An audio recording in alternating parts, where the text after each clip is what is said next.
You're listening to a download from the outdoorstation.co.uk. Number 599. Hello and welcome back to the Outdoors Station and to part 6 of our 188-mile hiking and backpacking journey across the UK along the Wainwright Coast to Coast Trail, walking from St Bees on the west coast of the Lake District all the way to Robins Hood Bay on the east coast of the North Yorkshire Moors. It's hard not to fall in love with everything about the campsite at Danby Wiske. The few other coaster-coasters we shared the field with were full of praise for all the thoughtful touches that Vicky and her family had put in place. After walking around 128 miles to get there, the warm welcome and attention to detail made all the difference. But we'll be hearing more from Vicky herself a little later. Up early and ready to set off was Eureen from the Netherlands, who seemed to have found an interesting balance between traditional backpacking and the more expensive luggage transfer service. It made me wonder, had the compromise made her walk any more enjoyable? Yeah, I am. It's hard sometimes, obviously, but mostly I'm really enjoying myself. And tell us how you have approached it. What's the method you're using to get from A to B, and luggage and camping and so on? So I use a mix of camping and hotels. I think I'm taking 14 nights and I've got 3 hotels and the rest I'm camping. But I'm not carrying my tent. I've got a luggage transfer. So they take it from, well, wherever I am in the one night to wherever I need to be in the next day. Okay, and you arranged all this from home before you came here? Yeah, I arranged all of it from home, I think about 6 months before I actually started walking, yeah. And so what made you choose this particular walk, and have you done other walks in the UK before? I did the West Highland Way last year, which was my first big walk on my own.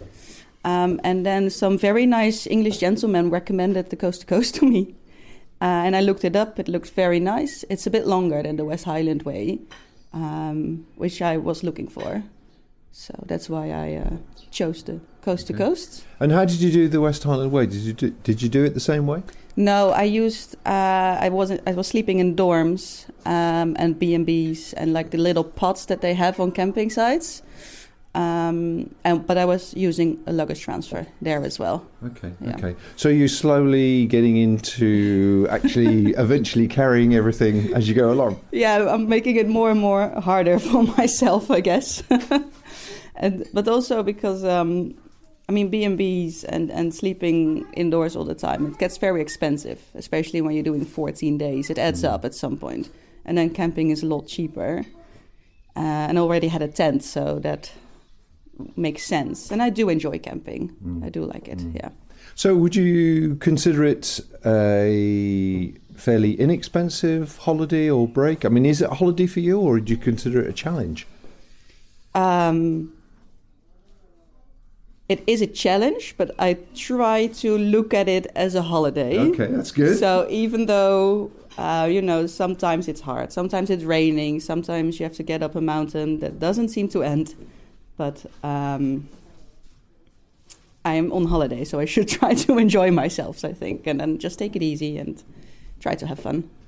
Excellent, yeah. From an expense point of view, do you find it cost-effective as a holiday break?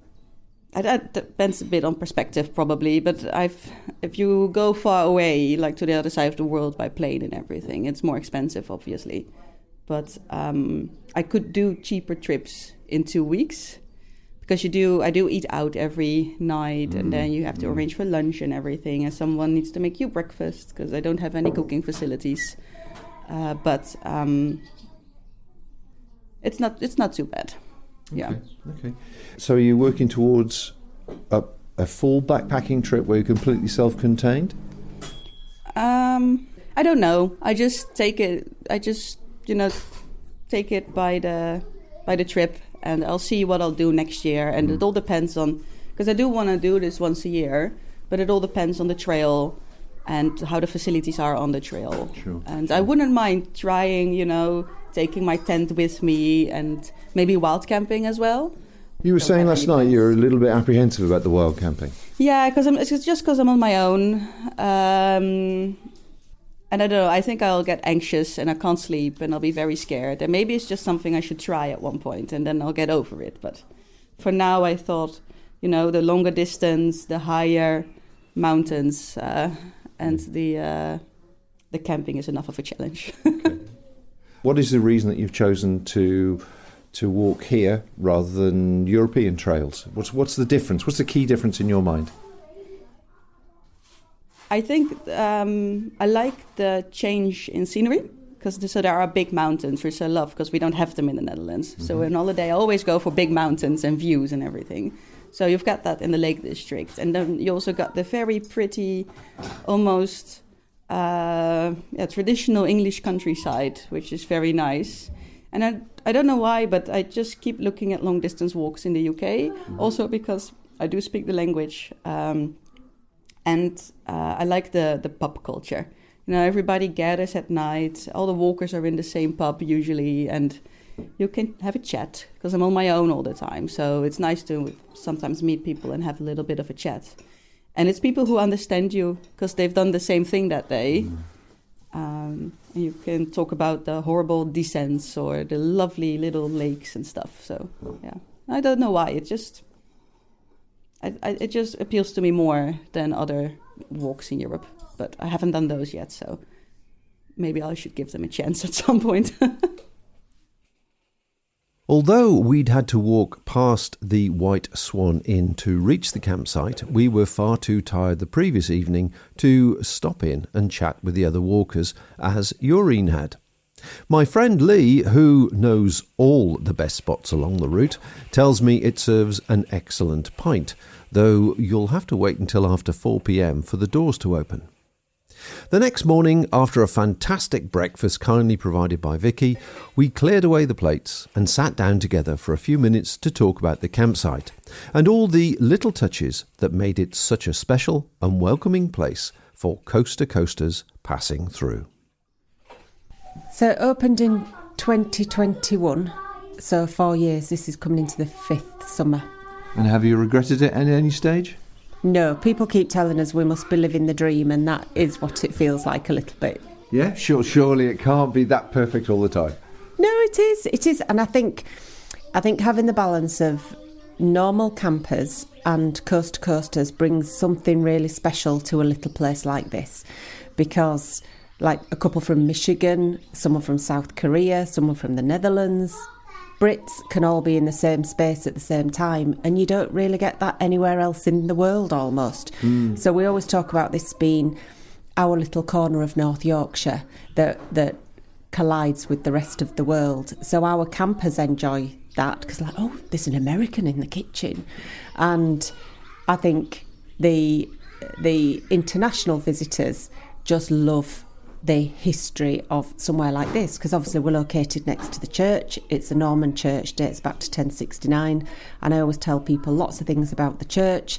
So it's just a really unique little piece of tranquility, really. Well, on top of that, it's actually a superbly featured campsite as well. I mean, it's nice to go to a campsite and actually have flat ground to choose from, which is a novelty in itself.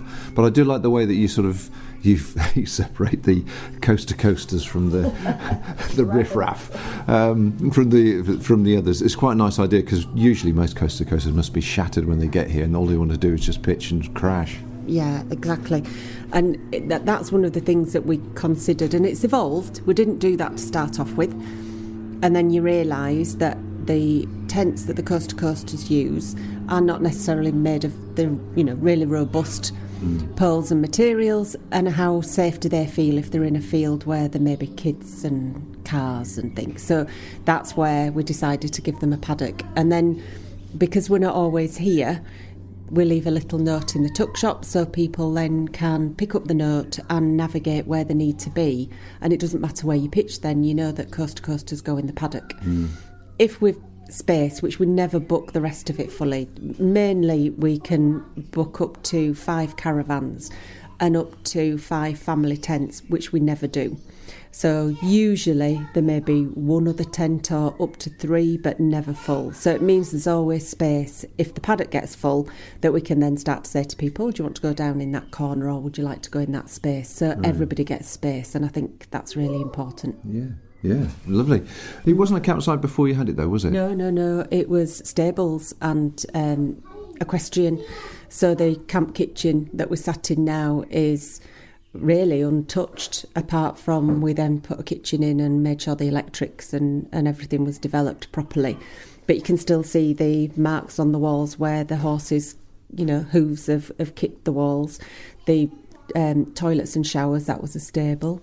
Where the chickens are, that was a stable. So yeah, when we came, we just needed to see the outside of the house. The house was less important than the land. So we looked at the land and thought, does this lend itself to a campsite? Which it did. So we developed it quite simply with water and electrics. But the biggest change, I would say, is the tuck shop.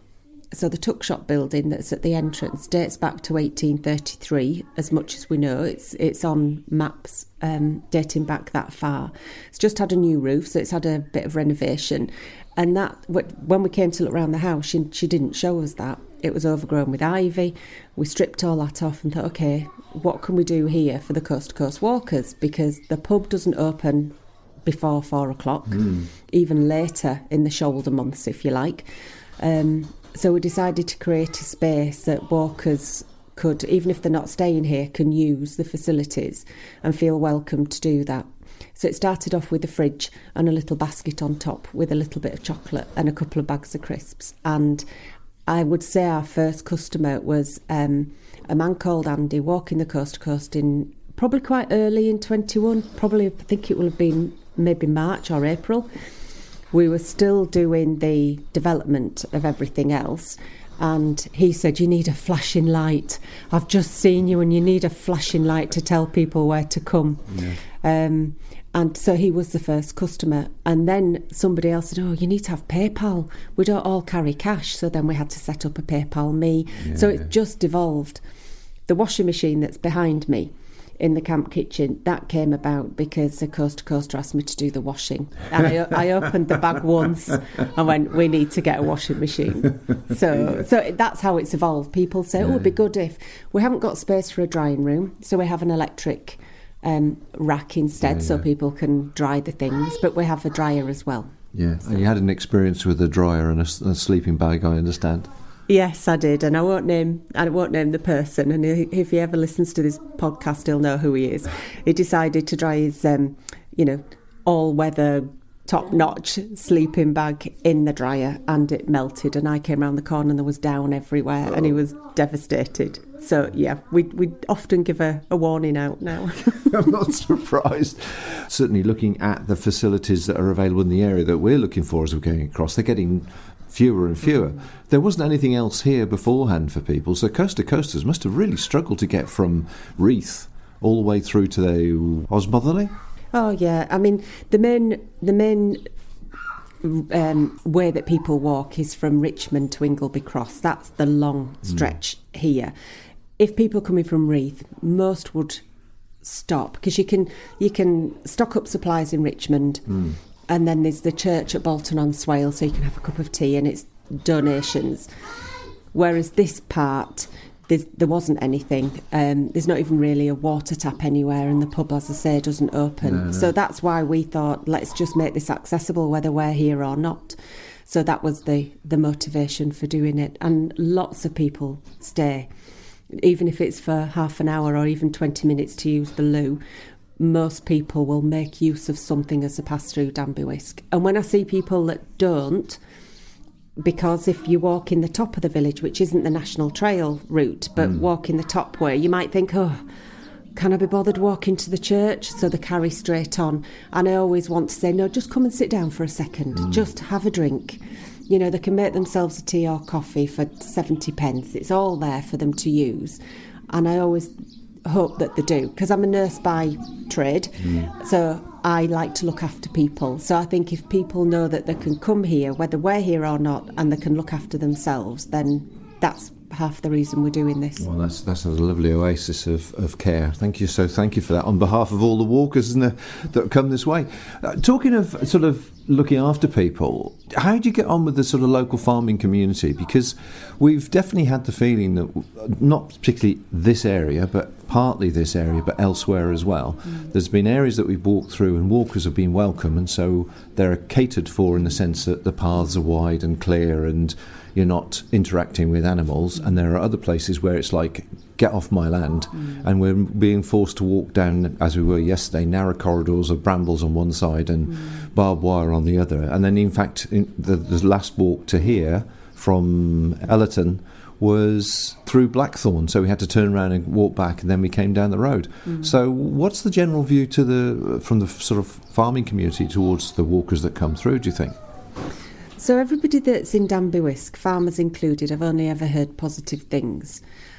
I think I'm aware of the routing and how tricky that can be.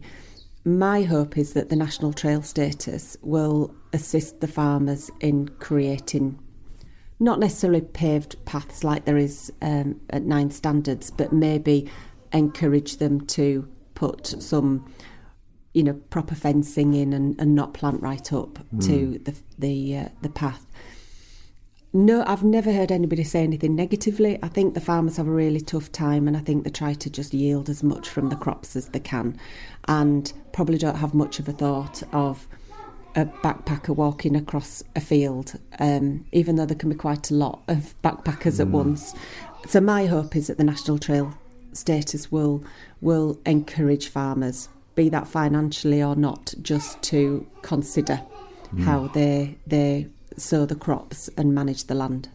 Has there been much difference then in it going to national status? Has what's actually been noticeable from your point of view as regards? I mean, we've seen the new signage go up, which has made things a lot easier and clearer, obviously. But aside from that, from our point of view, we haven't really seen anything else. So from your point of view, have you seen anything different that the status is bringing with it?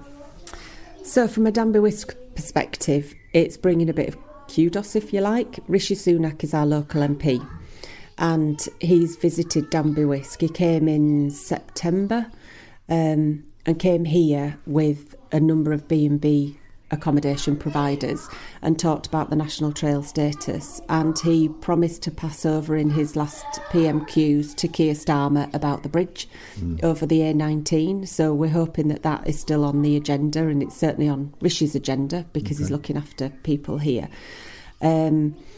There's been the Coast to Coast passport that's been launched by a community interest group in Richmond. So we are the stamping point in Danby Wiske, which makes sense. They did approach other accommodation providers, but this is accessible to anybody at any time of day or night in the tuck shop. So that's a good thing, I think. I am very much aware of the purists of the Wainwright Appreciation Society, to give it a name, that they don't like the idea of the National Trail status, because the idea of the Coast to Coast originally, as Wainwright walked it, was to create your own route, but use your navigation skills and find your way across 3 national parks across the country. So some people are not keen on all the signage because people then will follow the signage. So, we're trying to stay a bit impartial, and we'll welcome everybody. But apart from the signpost going up and the passport, we've not been contacted by anyone regarding the National Trail. We're delighted it comes past our door. So instead of people walking in the top of the village saying, oh, can I be bothered walking down, they'll walk past the door. So then it's easy to go, oh, should we just stop? Should we just have a drink? And our motivation, believe it or not, is not profit. That's not what this is around. This is around creating a space and an environment for walkers and for other campers. And it's about creating a great place for us to live as a family and interacting with people from all over the world and hearing the stories that people have, of which, there are many, and people say you should start to write a book and jot them down, and I probably should, because you have small interactions with people about a vast array of things, you know, whether it's Trump being, you know, going for presidency, and you've got Americans here. We had a black American woman called Patricia, really lovely woman, and we had a good chat about politics, and then she came to find me because she was here the night that Biden stepped back, and she said, that's it, Trump is in. Her opinion was America wasn't ready for a black woman, never mind a woman. And then she texted me in November and said, told you I was right. So, you know, how would I have that interaction with somebody and that insight, really? So there's lots of stories like Windows that. into people's lives, aren't it? Yeah, fascinating. So final question then. Obviously we're here in May time, which is a lovely time of year, and obviously you're looking forward to the summer season, I'm sure. But are you open all year round, and do you actually have some mad idiots come through in winter? Yes, we do have. I wouldn't say mad idiots. I would never cast aspersions like that. We do have intrepid walkers that like to come in the winter. Yes, we do, and I'd say it's probably around one a month. It's not many, but yeah, it's always open. The water supply may be a little bit frozen, so there'll always be a tap. There might not necessarily be a shower, because if we know it's going to be a minus ridiculous, then we'll drain that down, because we've got a very big tank and we don't want that to freeze. Absolutely, freeze up. But they're always welcome. The kitchen's always here, and we get cyclists all year round that will be doing local routes that call in as well. So yeah, it never really closes. How many sort of coast to coasters do you get through on a daily basis? Then, as you go through sort of the year, do you think? Peaks and troughs. And each day of the week can be really different. I would say Monday usually is the busiest night of the week. That isn't the case this week. Last night was actually busy, which was Tuesday night. But we can have up to 10 coast to coasters come in. You can sometimes just have one. There'll be an odd night where there's nobody, but that's really rare. The people that use the facilities during the day varies. So you'll have people that come through at 10 o'clock that set off from the bunk barn at Brompton-on-Swale early, or someone that set off from Richmond early, or Catterick Bridge. The Farmers' Arms at Catterick Bridge don't serve breakfast, so we find people come in here and say, at 10 o'clock, I've just seen you can have a bacon sandwich, we've not had breakfast yet. So we see that, we see people around lunchtime, and then because most of the accommodation in the village doesn't open till about 3-4 o'clock, the pub 4 o'clock, we tend to see people come at the end of the day and treat themselves to an ice cream or something, and wait for the accommodation to open. And weather dependent, so you get people sheltering in the kitchen when it's dripping with rain. You also get people sheltering when it's 25 degrees. So it has multiple uses, I would say. And that's what we love, because it gives people a space to come rather than just sitting, whatever the elements are, waiting for a door to open. The door's always open here, so they're always welcome to come. Yeah, I would say that was with the one observation that's really struck us, and a lot of other people that we've been walking with, is that generally everything opens at 10 and closes at 4 approximately, going across, and you need something before 10 and after 4, and actually finding it, and if you're not going to the pub, if you're finding it is really difficult. So congratulations on that. The only thing that people talk about is whether we should do some sort of bunk barn / bothy, because we do have space we could do that in, and that would be very small. That would just be to offer people that don't want to put the tent up somewhere to just lay their heads. That is the only extra bit of development that we'll do. We're right next to a Grade 1 listed church, so if we wanted to put huts on or anything, actually we don't particularly want to do that. We like the charm that this place has, and we don't want it to get any bigger. But do you know, you never say, not never to development, but actually we're always trying to think of what's needed, and we know that a drying room would be ideal, but for now we've got this space and we've got the racks and we've got the dryer, but I'd say they're the only two things that maybe at some point in the future we'd do. But there's always newspapers for boots, and there's always chairs to go sit in the sunshine, so hopefully we've got enough to meet people's needs. But no, we like the charm that this has. We don't want to be any bigger, really.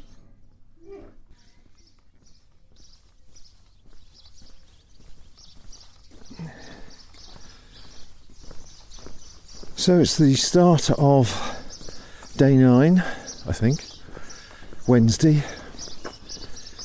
We lost track of the days. It gets like that with the broken sleep and things, but I think it's day 9. And we've just left Church Holme campsite, having had a lovely conversation with Vicky, the owner there, which is a truly magnificent oasis on the route that people should definitely enjoy staying at. Really, really lovely welcome, but the facilities are just fantastic. And as she was saying, she doesn't overbook, so there's plenty of space most year round for us coast to coasters. We didn't actually make it to the White Swan pub on the corner, but I'm reliably informed by my colleague Lee that it serves a good pint of Theakston's, and that will help the sustenance of those en route. So today we are heading for Osmotherley, and the campsite which we believe to be slightly off trail there. On the way we pass a service station which is in the middle of the dual carriageway, so that'll be interesting to see how we do that, but we're told that it actually has got a great little shop there for stocking up, probably one of the last shops before going across the high moorland. Weather-wise, it's a bland grey day, a little bit of moisture in the air, but on the whole just an average grey day really, pleasant weather. Doesn't feel like the rain is threatened. Bird song is obviously, as you can hear in the background, and at the same time as no threat of rain, there's no threat of glorious sunshine either. But a quick look at the long range weather forecast implies that we actually might be lucky over the next few days and get to Robin's Hood Bay without actually incurring any vicious weather, certainly on the more exposed moorland, which is something to be grateful for.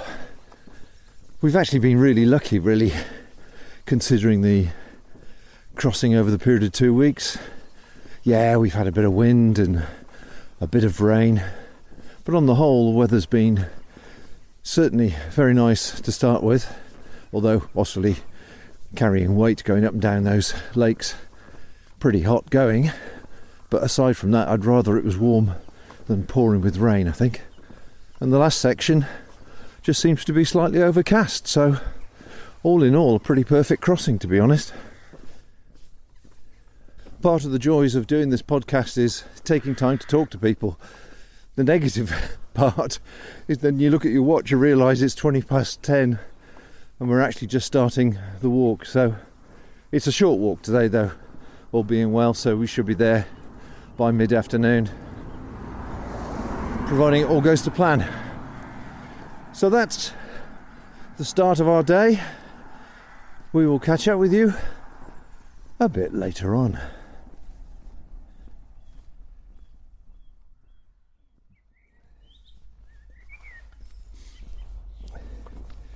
11 o'clock, crossed a few fields, crossed a busy road by a garage, used cars sales garage, and stepped into this lovely little world of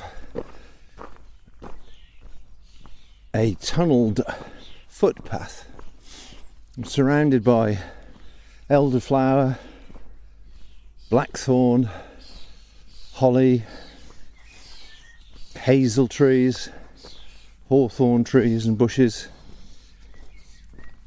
and nettles of course, but the path is wide enough not to be disturbed by any of this. But it really is a traditional old English footpath route, obviously worn down into a long ditch over the years by the number of feet that have passed along it. Sometimes they're called old drovers' ways, Other times they're called old salt ways. Just over the years, all these old trees that surround us could probably tell lots of stories about conversations they've heard of people passing beneath their outspanned wings. But really very British, I think. Very British little footpath. And although it's only lasted a kilometre or so, it's been a real pleasure. Thank you for having me.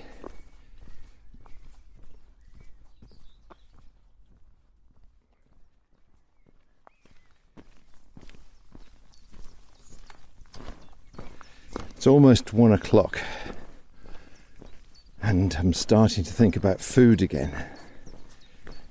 I don't think I mentioned what a fabulous send-off we had from Church Holme. We both had a breakfast there. Rose had a monstrous cheese omelette and I had a monstrous bowl of porridge with granola and fresh fruit sprinkled in it, fresh local raspberries. Oh my goodness me, what a start to the day. And of course with free tea and coffee, it's so hard to drag yourself away.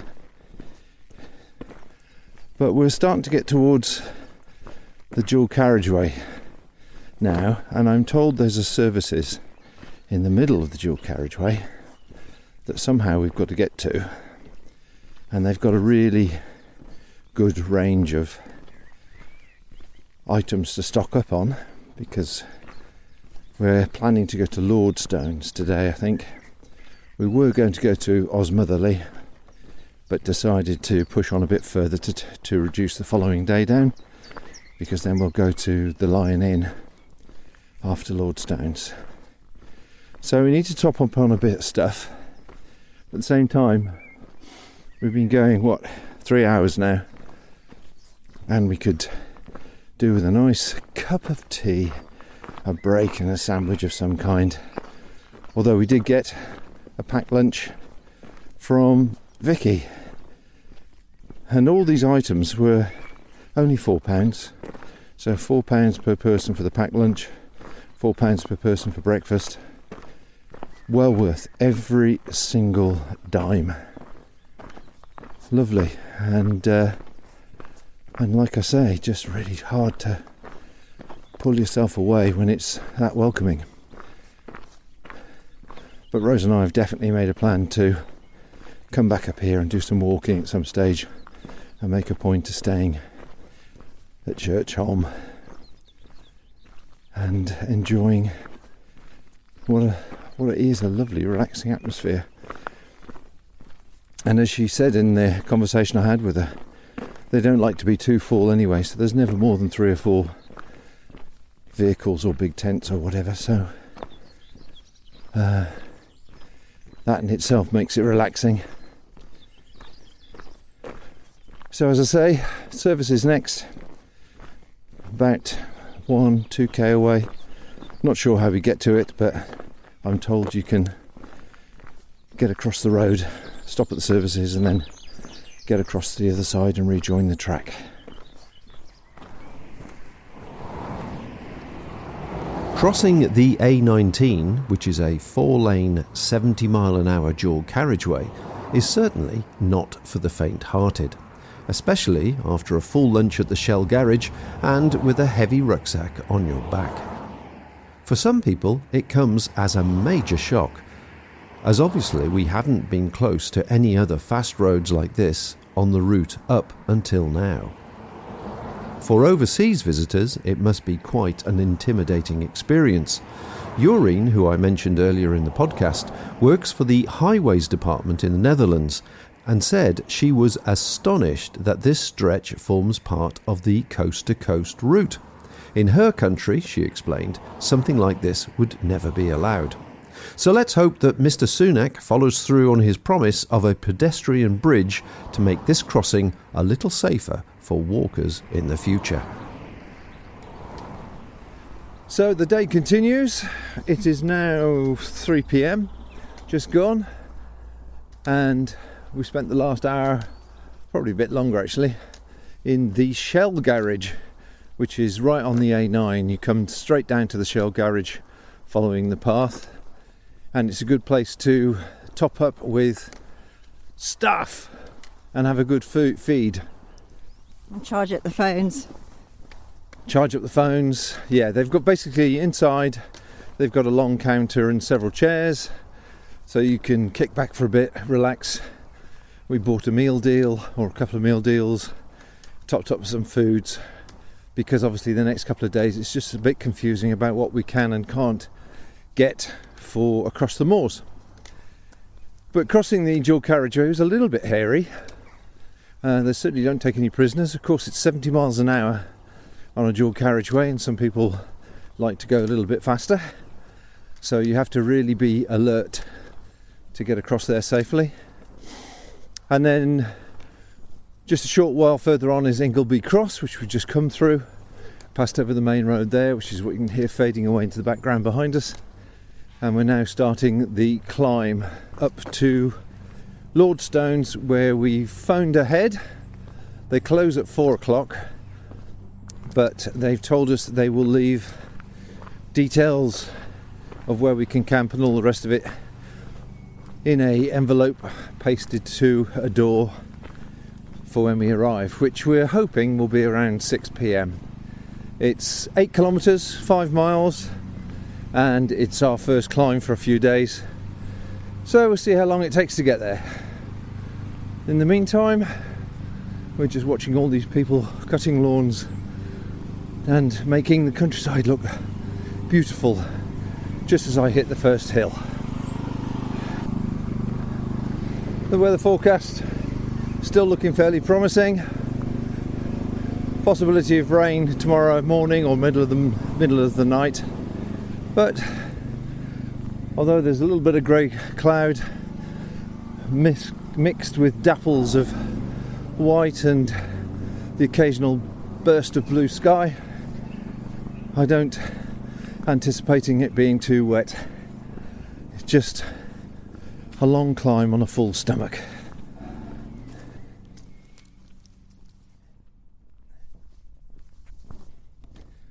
Four o'clock, and we made it to the top of the climb through the woods above Ingleby Cross, and now we're looking across the moor in the direction of Lordstones, which we can't see from here, but see that we have got to drop down to a road, cross a road, do another climb up to the trees, and then around the hill, and hopefully we will come across Lordstones. I don't know whether it's on the top or down a bit, but it all looks doable, and the weather's really paid off actually. The weather's treating us very kindly. It's pleasant cool breeze, there's blue skies with a few clouds aback, and it's dry underfoot. So yeah, we've been very, very lucky with the weather, I think, reading other people's observations on the Coast to Coast Facebook page. Anyway, as you can hear, I'm stumbling over stones, so I'm going to put this away now and crack on.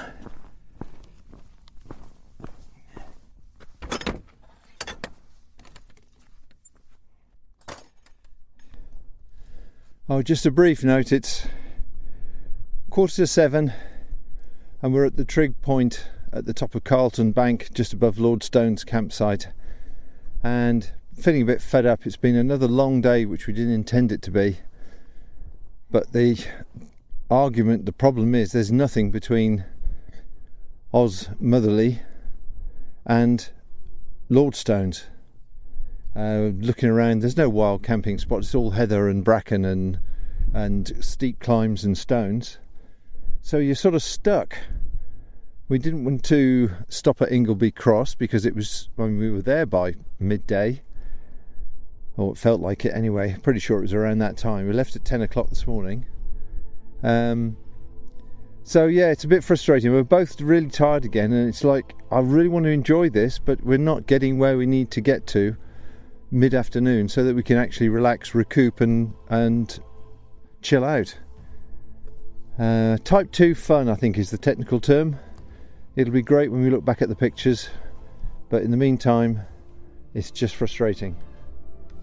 On a brighter note, the sun is shining. It's a lovely evening to be walking up on the moors. The views are spectacular. And as rain is forecast tomorrow, perhaps, it's a good thing that we came out today. Yeah, absolutely. Stop trying to be too negative. It is a glorious evening. The sun is still shining. There is a cool breeze, which is nice when you're yomping along. I don't think the wind's going to pick up too much tonight, so I'm not sure how good this campsite is, but if there's a nice spot, we should be okay. So, all being well, we'll be there in the next 10 or 15 minutes, and all this will be forgotten. But the last hour or so, once again, has been tortuous. There was plenty of space at the Lordstones campsite, and we decided to pitch high up on the slope as the weather looked like it was about to turn. As you'll hear in the next episode, it rained heavily throughout the night. So much so that even on the high ground, the water had nowhere to go, slowly turning our tent's bathtub floor into exactly that. As I said in the previous podcast, the simple joys of backpacking. So, until next time, folks, take care out there, and bye for now. Thank you for listening to this podcast. To hear or see more from our extensive free library, please visit theoutdoorsStation.co.uk.